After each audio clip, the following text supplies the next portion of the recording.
Ambassador Rice, it's an honor to have you with us. Thank you very much. I'm glad to be with you. Recently, you went to Beijing and laid the groundwork for President Obama's visit to China. What are the expectations of the administration for President Obama's state visit to China? What does the U.S. side hope to accomplish this time? Well, we're very interested in trying to expand and deepen our cooperation in areas of mutual interest on global issues, for example, working together on climate change, dealing with issues of regional concern like Iran and North Korea, strengthening our economic ties, including increasing U.S. exports to China, arriving at an agreement that can solidify the bilateral investment treaty. And we also obviously have interest in strengthening people-to-people ties, military-to-military ties.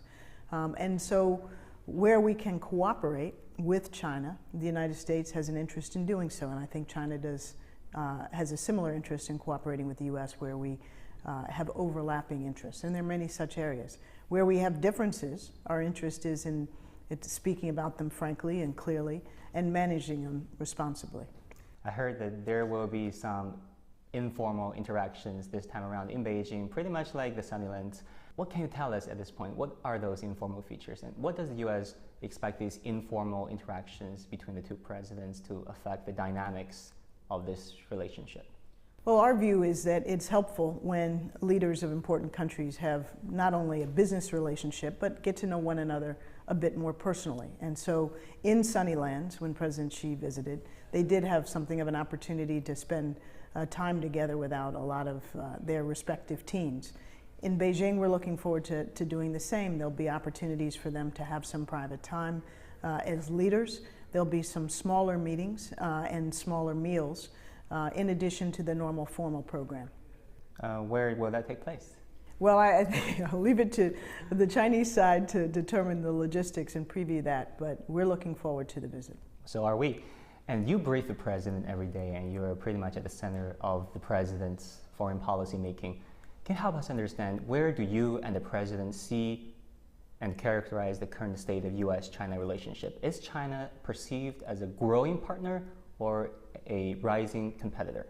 We view China as one of the most important bilateral relationships that the United States has in the world because of China's size, because of the integration of our economies, because of the importance of our ability to cooperate on global issues and to deal with issues of regional and global security. So this is a very complex, multifaceted and important relationship. We view China as a country with whom we would like to work to the greatest extent possible where our interests converge. Where we differ, and there will inevitably be areas of difference, we think it's important that we manage those differences carefully and responsibly and openly. But we have been able, I think, to speak openly about those and to exchange views and to respect one another's approaches. And there's the perception that the underlying driver of U.S.-China relationship is the increasingly intertwined economic and trade ties. Yet on the military and security side, there's the mutual trust still has room to grow. Do you share this sentiment? I think that there's room to grow on all sides of the relationship, and that's a good thing. That means there's upside opportunity.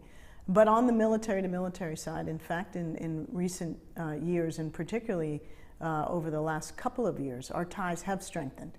And the cooperation is growing. So we've done some joint exercises together. We're sharing more information. And we're working together to build confidence-building measures that enable us to avoid, to the greatest extent possible, any unexpected and unintended conflict. One security challenge both countries face is anti-terrorism. Domestically, China faces a radicalized group called Turkestan Islamic Movement. Claimed responsibility for the Tiananmen Square attack last year, causing 40 civilian casualties, and earlier this year in the train station in South China, the stabbing incident causing 140 casualties.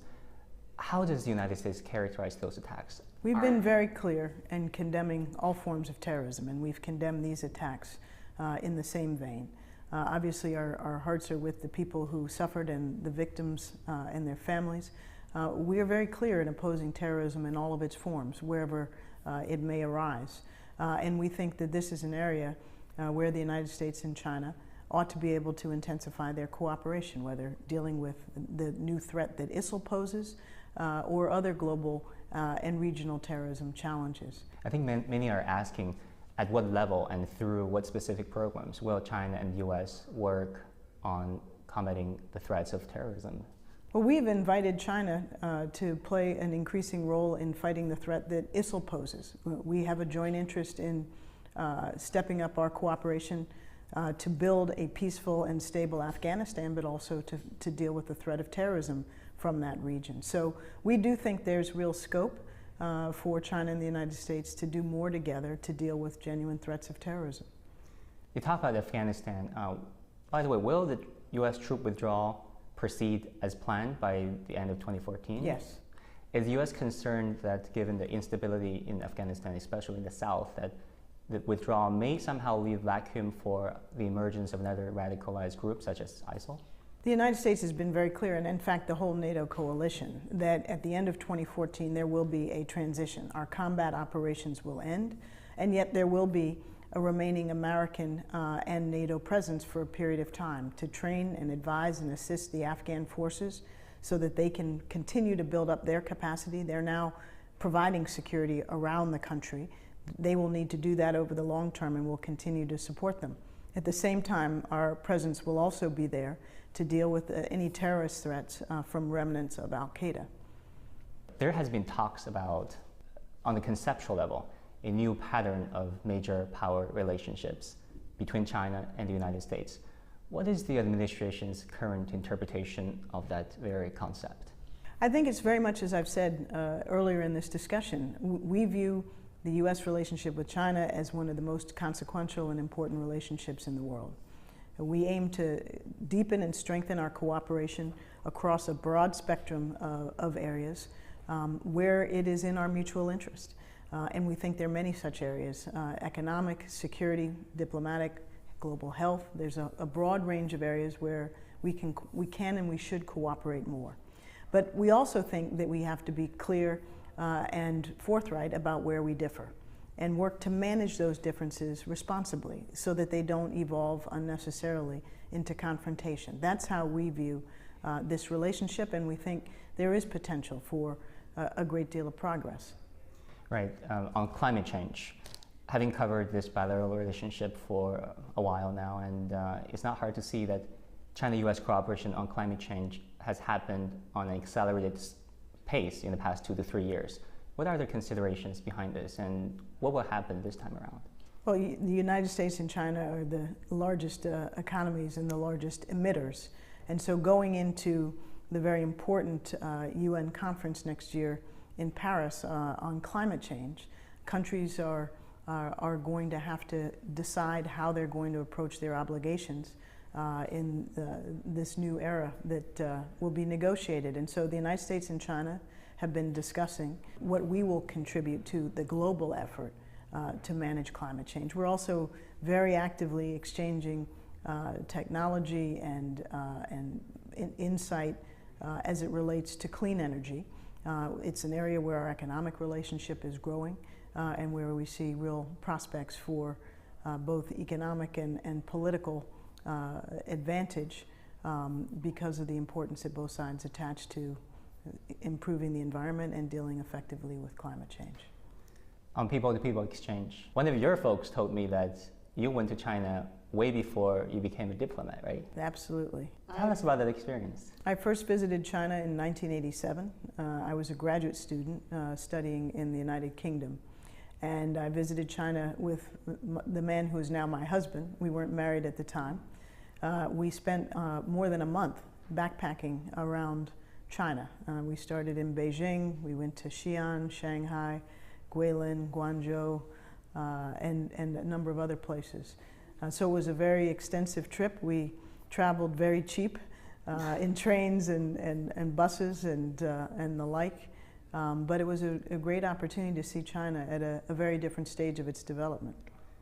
As President Obama's top foreign policy and security advisor, how do you see the administration can improve people-to-people exchange to help Chinese and Americans, average citizens, to truly break stereotypes and truly have more nuanced understandings of each other? This is a very important area for our relationship. And as you may know, there's some 235,000 Chinese studying in the United States.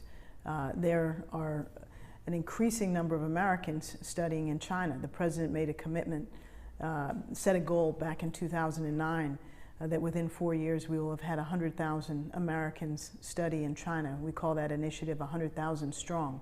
We've met that goal. And so I think as more and more Americans and more Chinese have the opportunity to study and work in one another's country, learn the culture and the language, the ties between our two peoples will only grow, and the potential of the relationship will grow accordingly. What's your expectations on the role of the APEC summit, and what issues can be discussed and solved at this Beijing summit?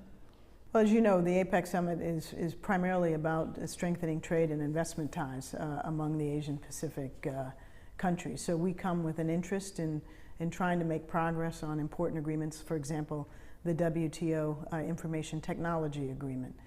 That's an area where we're looking to see progress among the nations assembled. We'll look forward to discussing the full range of trade and investment issues in Beijing at APEC.